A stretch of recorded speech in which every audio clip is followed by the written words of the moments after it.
This first half of the worksheet, there are equations. The second half is inequalities. Of course, there's a little bit more work with inequalities.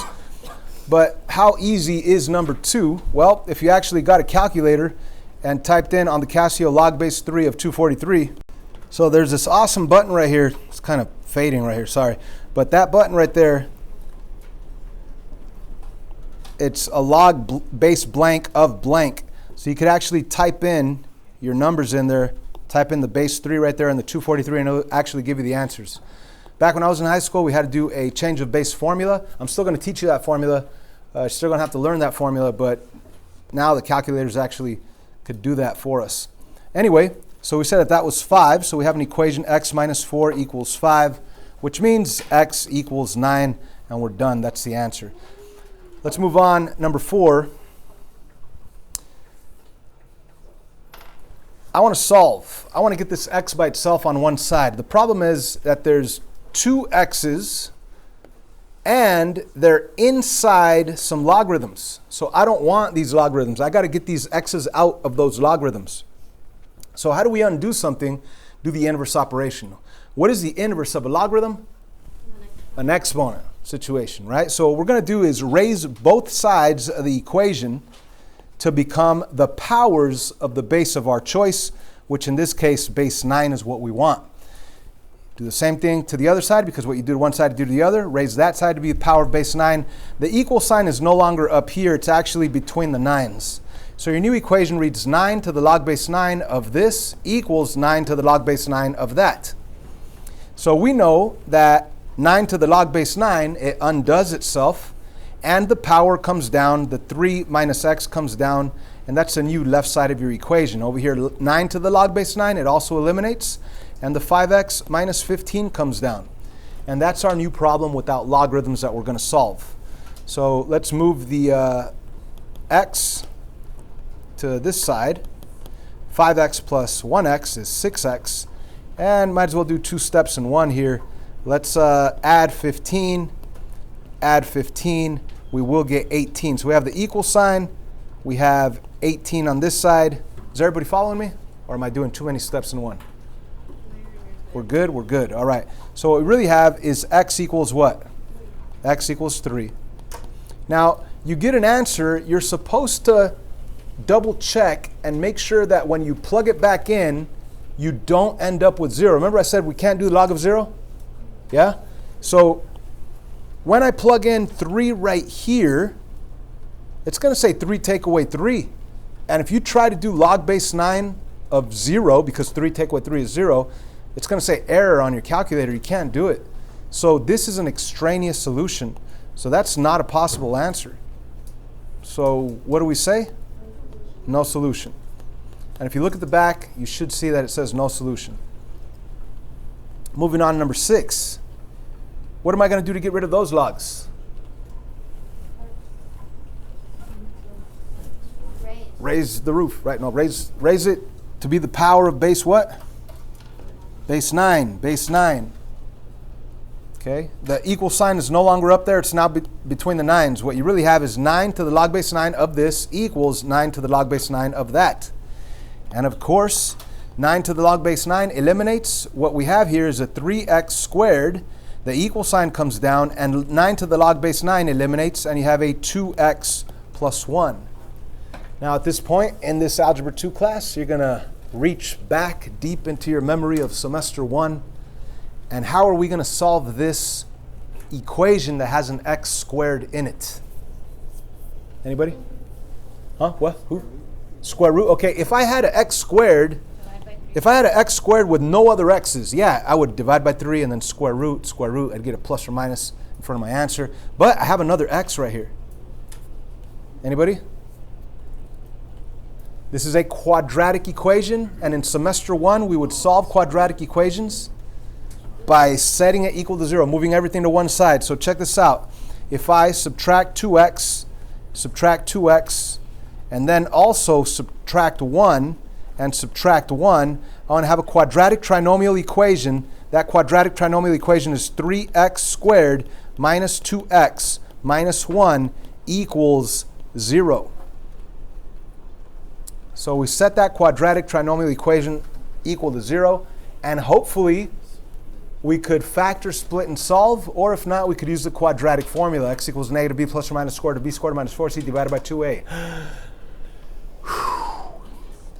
So would you guys like to use a quadratic formula or try to factor, split, and solve? Factor, split, and solve? Okay, so remember the process, A times C? That was step 1. A times C, that gives you a negative 3. Step 2, think of the multiples of that answer that combine together to give you the B value, which happens to be negative 2. So how could I get negative 2 on the multiples of negative 3? That's easy. That's negative 3 times 1. That gives me negative 3, and if I combine it together, it does give me that B value of negative 2. And then step 3 was to plug it into your answer format. You guys remember with the AX term on both of those. So we have a 3x right there and a 3x right there. And we take the pair of numbers from step 2 and plug them in with a minus 3 right there and a plus 1 right there. Step 4, the final step, you magically divide, right? You magically divide each of the binomials by whatever you can. So on the first binomial, we could divide by 3, leaving us with x minus 1. On the second binomial, you can't divide by anything, which stays the same, 3x plus 1. Ladies and gentlemen, we have factored, and the only reason why we factor is to have it set equal to 0, which means we could use the zero product property, split them, and solve. If you have something times something and it equals 0, that first something could be equal to 0, and the second something could be equal to 0. So what are our answers? X equals 1 is one answer, and if you do the math right over here, it'll be x equals negative 1/3 as your other answer. Now the question is, if we take those values, plugging in 1, would that make it 0 or negative? Nope. So far it looks good. Plugging in negative 1/3, actually right here, negative 1/3, a negative squared is positive, so that would be good. Right here, negative 1/3, 2 times negative 1/3 is negative 2/3. You would end up with positive, so it looks like both of those are the correct answers. Check the back. Yes. Good. Number 8. What do I do to solve that guy? Nichelle, what do we do to get rid of those logarithms? What's the inverse of a log?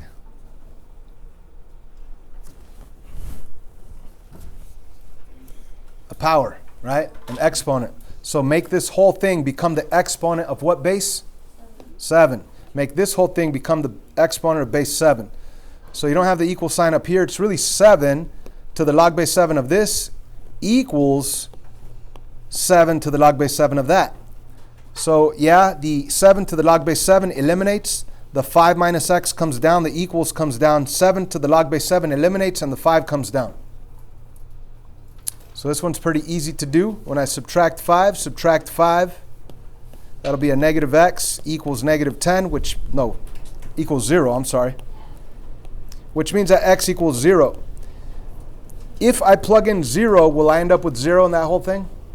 No. Will I end up with a negative? No. So I'm good right there. So the answer is x equals 0. Moving on to number 10, we're finally to the inequalities. So here's the deal with inequalities. You're going to solve it like if it were an equation. And just remember, the only difference is that if you multiply or divide by a negative on your last step, you have to flip that inequality symbol. But in addition to that, Jennifer, we want to make sure that this inside value is not 0 or negative. So I need to make sure that this guy is greater than 0. You can't even say greater than or equal to. You have to say that this is greater than 0. So that's going to be one problem in its own. Let's actually write that down right here on the side. Negative 3x has to be greater than 0.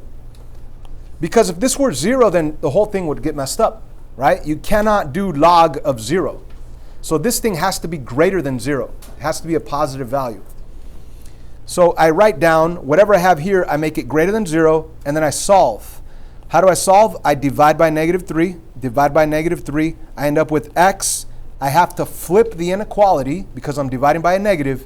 0 divided by anything is still 0. So there's one possible answer. X is less than 0. And I'll explain why I say possible in a little while. let's go back and solve this thing like we normally would. If I want to get rid of this log base 5, I would raise both sides to become the powers of base 5. So base 5 there, base 5 there. The inequality is no longer up there. I want to put it between the 5s. So what I really have here is 5 to the log base 5 of this is less than 5 to the 1. So we know that log to the log base 5 eliminates. We end up with negative 3x. Bring down the inequality. 5 to the 1 is 5. And now we need to solve this thing. Divide by negative 3, divide by negative 3. We have x is greater than negative 5/3. So those are our two possible answers. Now, what do we need to know to find out definitively which ones are true or which ones are part of my solution set? We need to actually think of a number line, and let's see where the overlap is. All right, that's where your solutions are at. So we have negative 5/3, and we also have 0, which is clearly on the right side of any negative number. And let's think of x being greater than negative 5/3. Greater than is to the right, and over here x is less than 0. Less than is to the left. So where's my overlap piece? It's between the value negative 5/3 and 0. So my solution will be a compound inequality with x in the middle, negative 5/3 on this side, 0 on that side, with the less than symbols. There's my compound inequality right there.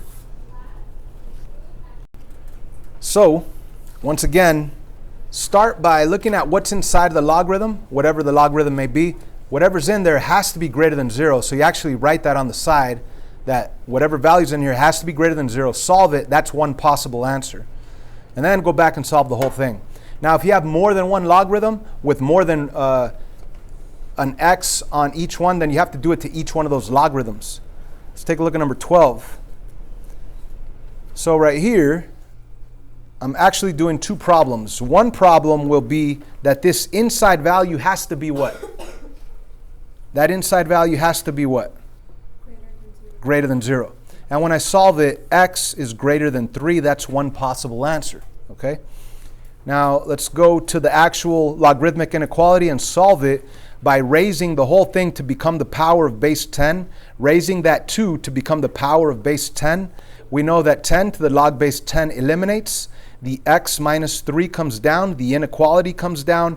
And 10 squared is really 100. Let's solve this thing. We're going to end up with x is less than 103 when you add 3 to both sides. So we have our two answers here. We have this area and we have that area. We want to represent the overlap of the areas, the overlap. So let's go to a number line. And we have 3 right here, and we have 103 over here. When you think about the x being greater than 3, it really is greater than to the right. When you think about x is less than 103, it really is less than to the left. So the overlap is clearly between these two values. So you will write a compound inequality that reads x in the middle, 3 on the left side, 103 on the right side, less than symbols right there. So here's my actual answer. 3 is less than x, which is less than 103. It's a compound inequality. Now, when I say possible solutions, let me show you when like you wouldn't include a certain value. Like let's say this would have said x is greater than 3, which is that way. Let's say for some reason this one would have been x is greater than 103, which would be going this way. So the overlap piece would be over here, not in between. So if your overlap piece is over here, then you would just write down this inequality going this way, which would be x is greater than 103. Does that kind of make sense? I'm sure we're going to bump into one of those. Hopefully we get one right here on number 14 so you can see what I'm talking about. 14 is a little bit more special because it has two logarithms that have these different variable expressions on the inside. So I actually have 3 problems to do here. This guy cannot be 0 or less, so I need to set this to be greater than 0. I need to set this to be greater than 0. So let's do those two over here on the side. We're going to have 8x plus 5 has to be greater than 0. That means that 8x has to be greater than negative 5. That means that x has to be greater than negative 5/8. And then let's set this one to be greater than 0. 6x minus 18 has to be greater than 0, which means 6x has to be greater than positive 18, which means x has to be greater than 3. So we have one possible answer right here. We have another possible answer right here.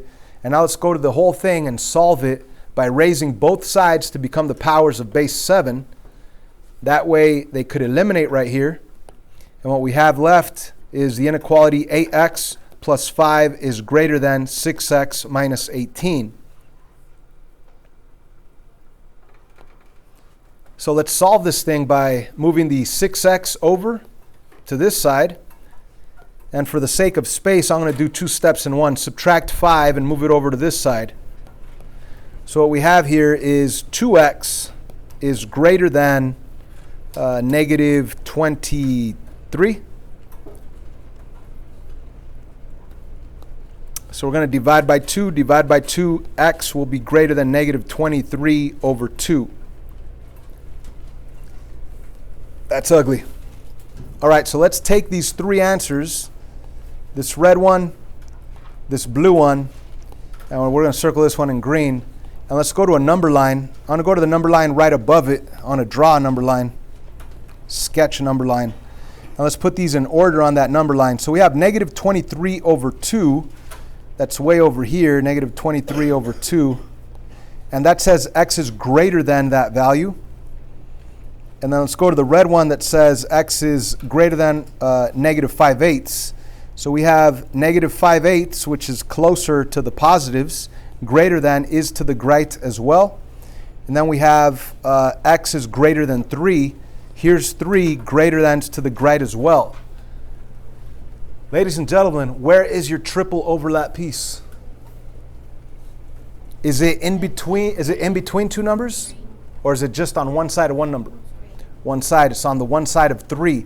So I hope we see that this green one, the answers are here and it goes all the way this way.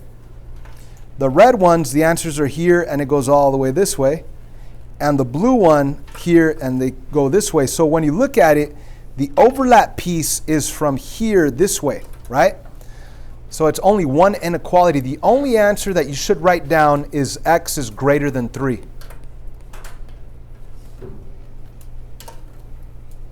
Now, if for some reason the blue one would have been pointing this way, then the triple overlap piece would have been between this one, and you do a compound inequality with those.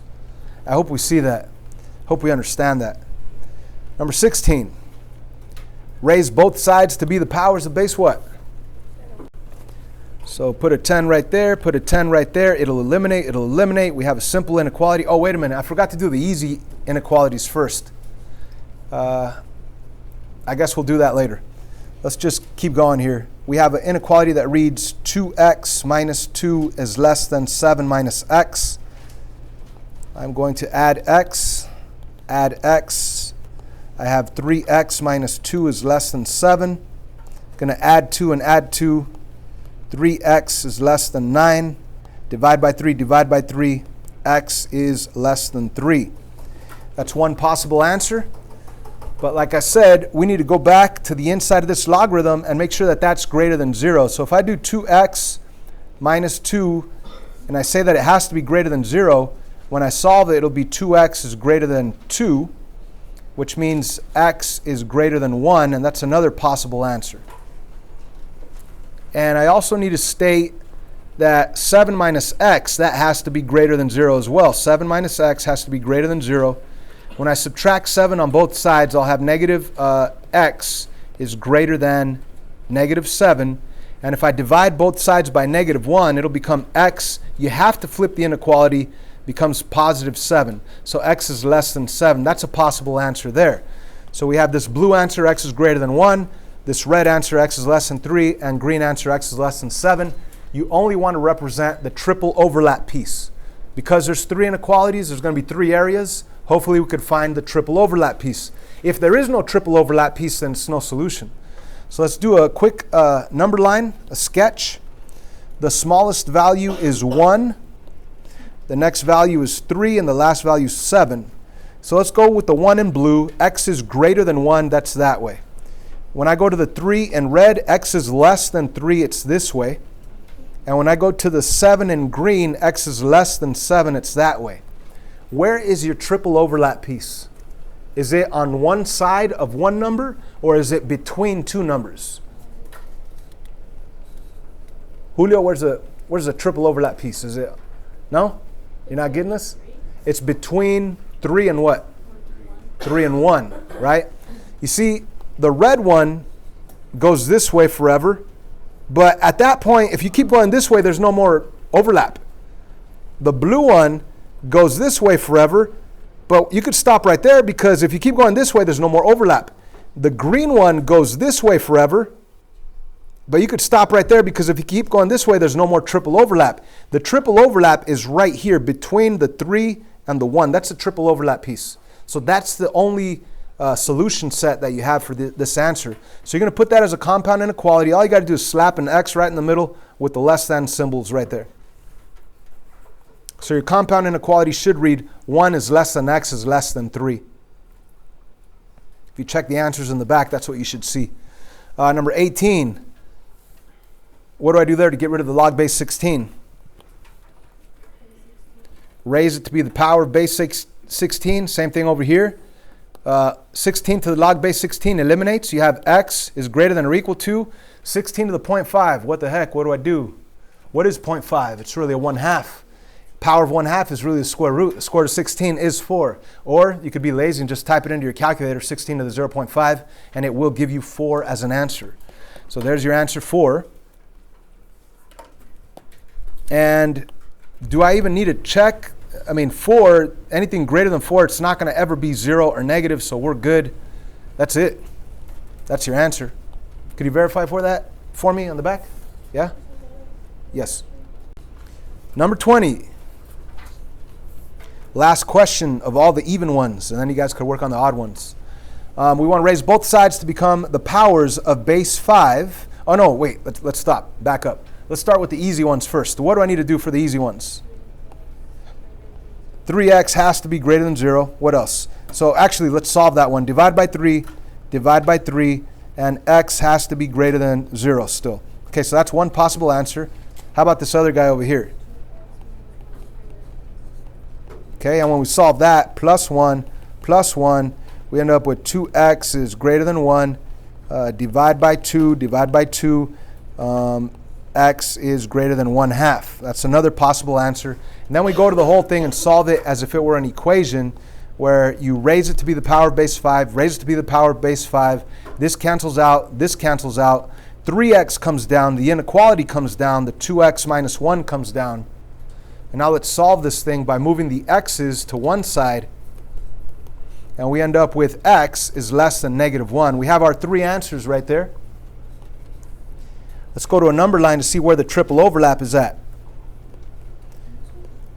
So we have 0. We have -1 over here. We have 0 over here. And we have positive 1/2 over here in the positive section. So let's go for the 0. X is greater than 0. Greater than is to the right. Let's go for the x is greater than 1/2. Greater than 1/2 is to the right. And this one over here says x is less than -1. Less than -1 is to the left. Where's my triple overlap piece? There is no triple overlap piece. So what must that mean? That there is no solution for this complicated logarithmic inequality. So this would be a no solution. And if you check the back, it should say no solution.